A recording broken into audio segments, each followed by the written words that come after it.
Tentara Nasional Indonesia baru saja menyatakan siaga tempur di wilayah perairan Kepulauan Natuna dan sekitarnya.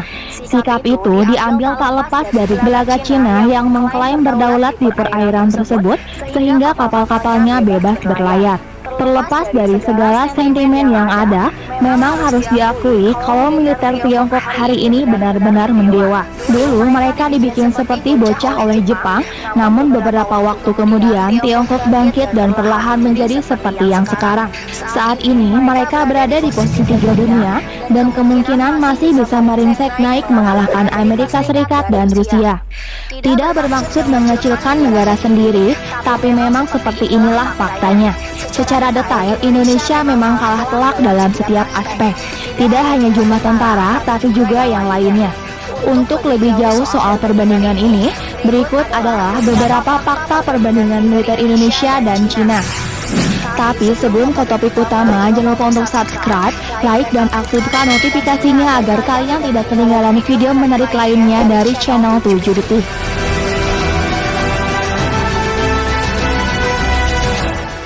1. Jumlah tentara. Berbicara soal perbandingan jumlah tentara, jelas Indonesia tak ada apa-apanya dengan Tiongkok. Bagaimana tidak, negeri tirai bambu ini adalah negara dengan penduduk terbanyak di muka bumi. Logikanya, mereka tentu punya banyak sekali stok tentara. Global Firepower menuliskan jika saat ini setidaknya ada 2.183.000 personil aktif dan 510.000 personil cadangan yang dimiliki senegeri Panda. Berbanding dengan kita, Indonesia sekarang memiliki 400.000 personil aktif dan 400.000 personil cadangan. Selisihnya dengan Tiongkok hampir 2 juta orang. Meskipun kalah kuantitas, tapi kalau kualitas kita bisa bicara banyak. Seperti yang kamu tahu, tentara kita luar biasa dan punya prestasi. Belum lagi para serdadu elit yang mematikan itu. Tiongkok menang jumlah, tapi dalam hal kemampuan kita bisa dibilang lebih unggul.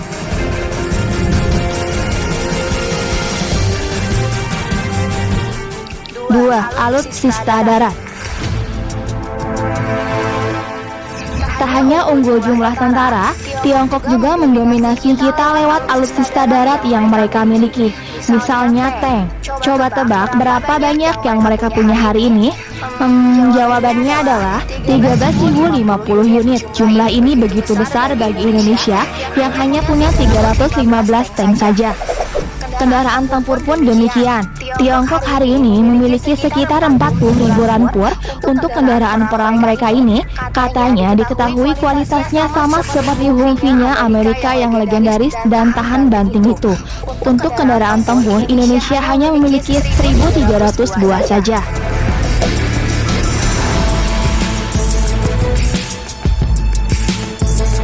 3. Alutsista. Oke. Emang Cina betul-betul kuat, tapi sama Indonesia takut juga, bro. Alutsista udara.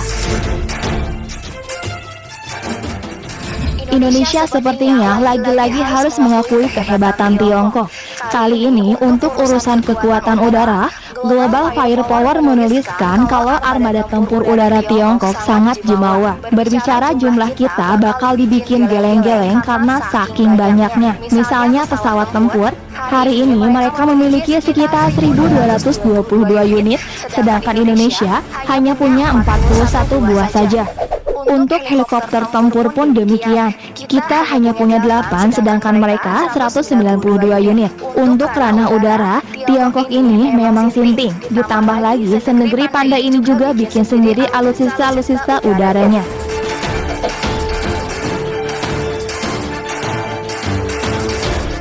4. Alutsista laut. Untuk ranah kelautan, Indonesia dan Tiongkok cukup jauh berbeda. Alasannya apalagi kalau bukan jumlah alutsista kita dan mereka yang terpaut jauh. Ambil contohnya kapal selam. Tiongkok hari ini memiliki 76 buah, sedangkan Indonesia hanya memiliki 5 unit saja. Akan bertambah sih, tapi jumlahnya tidak bisa diharapkan.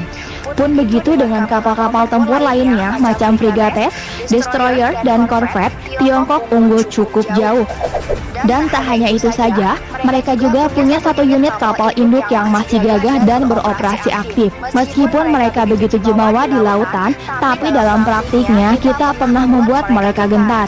Salah satunya buktinya adalah kelas di Laut Cina Selatan beberapa waktu lalu, dan kali ini berulang kembali. Dari keseluruhan kita bisa dibilang kalah telak. Kita pun perlu tahu anggaran mereka sangatlah luar biasa. Anggaran untuk militernya mereka mengeluarkan dana yang bukan main-main, yaitu 224 miliar US dollar, sedangkan kita hanya 6,9 miliar US dollar saja. Meskipun hari ini kita kalah dan bisa dibilang cukup telak, dulu Indonesia pernah berdiri sejajar dengan Tiongkok. Ya, di era 6. It's crispy, it's creamy, it's Kinder Bueno.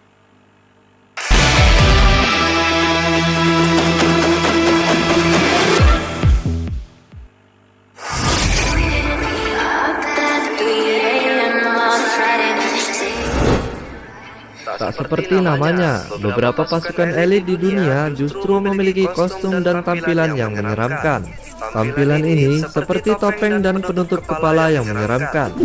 Biasanya digunakan untuk memberikan efek psikologis terhadap lawannya. Dan berikut ini adalah 4 pasukan elit dunia dengan penampilan paling menyeramkan. Namun, sebelum lanjut ke pembahasannya, saya ingatkan lagi kepada teman-teman untuk mensubscribe atau berlangganan di channel ini, agar teman-teman tidak ketinggalan video terbaru dari channel ini.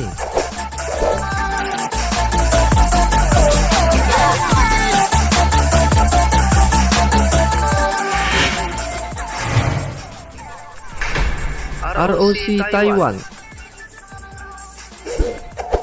Pada bulan Oktober tahun 2013 yang lalu, mungkin banyak yang merinding saat Taiwan memamerkan topeng untuk pasukan elitnya.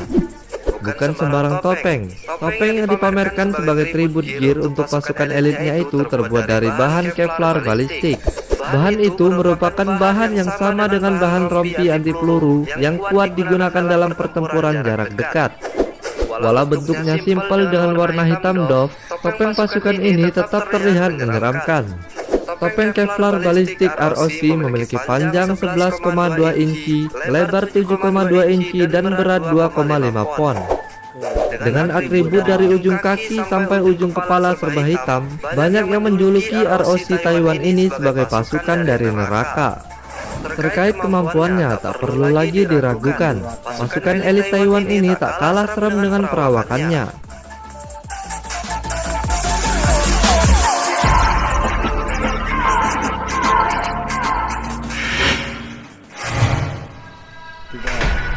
Huntsman Corps. Huntsman Corps atau korps pemburu adalah pasukan elit yang dimiliki oleh Denmark. Pasukan ini bisa dikatakan sebagai pasukan katak ala Denmark. Anggota pasukan ini hanya terdiri dari 150 tentara yang dipilih dari tentara yang terbaik dari seluruh angkatan bersenjata negara itu. Nuansa horor menyelimuti perawakan pasukan elit ini. Tak hanya bermodalkan tampang yang menyeramkan, pasukan ini memiliki kemampuan anti-teror, domilisi, serangan amfibi, sabotase, dan pengintaian. Maklum, menurut sejarah, bangsa Viking dikenal dunia sebagai prajurit tangguh dan tradisi itu juga masih diteruskan oleh pasukan-pasukannya. Dan pasukan Denmark ini sangat memegang keras yang namanya kerahasiaan. Semboyan pasukan ini adalah lebih memilih beraksi daripada dikenal.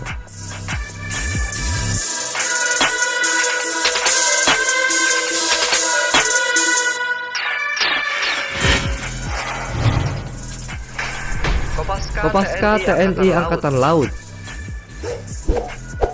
Komando pasukan katak atau yang terkenal dengan nama Kopaska ini merupakan pasukan elit yang dimiliki oleh Indonesia. Bukan hal yang mudah untuk menjadi bagian dari Kopaska, karena tak hanya modal fisik saja yang dibutuhkan, namun juga kemampuan khusus yang luar biasa sebagai seorang prajurit elit. Walau sama dengan Navy SEAL dalam penggunaan masker hitam berlogo tengkorak berwarna putih dan kacamata hitam sebagai alat untuk merahasiakan identitasnya, Kopaska memiliki perbedaan di bagian penutup kepala. Kalau Navy SEAL menggunakan helm, Kopaska menggunakan baret merah seperti Kopassus atau Komando Pasukan Khusus. Postur tubuh yang gagah dipadukan dengan perawakan penutup wajah yang menyeramkan ditambah dengan baret merah membuat Kopaska terlihat amat menakutkan dan sangar. Namun bukan saja penampilannya, kemampuannya pun sejujurnya lebih menyeramkan daripada penampilannya.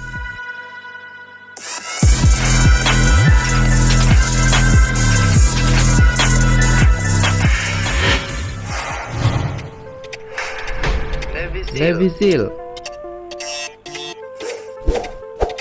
Navy SEAL adalah pasukan elit Angkatan Laut Amerika Serikat. Mereka disiapkan untuk melakukan operasi tempur non-konvensional, pertahanan dalam negeri, serangan langsung, kontraterorisme, dan operasi khusus lainnya yang digelar militer Amerika Serikat di seluruh belahan dunia. Untuk bergabung dalam pasukan ini, mereka harus menyelesaikan pendidikan dasar Basic Underwater Demolition Skills dan program khusus yang disebut SQT atau SEAL Qualification Training. Setelah itu, barulah seorang prajurit berhak menyandang badge khusus The SEAL Trident. Navy SEAL terdiri atas 12 tim, dengan medan operasi mulai dari Timur Tengah dan seluruh dunia. Dari keseluruhannya, tim 3 yang memiliki penampilan paling ekstrim hingga namanya dikenal di seluruh belahan dunia. Saat terjun ke medan pertempuran di Afghanistan, tim 3 ini mengenakan masker hitam berlogo tengkorak putih. Dengan berpenampilan menyeramkan seperti itu, membuat pasukan yang satu ini terlihat lebih sangar saat berhadapan dengan musuh-musuhnya. Terima kasih buat kalian semua yang sudah menonton video ini. Jangan lupa untuk menyaksikan video-video terbaru dari channel ini. Terima kasih dan sampai jumpa.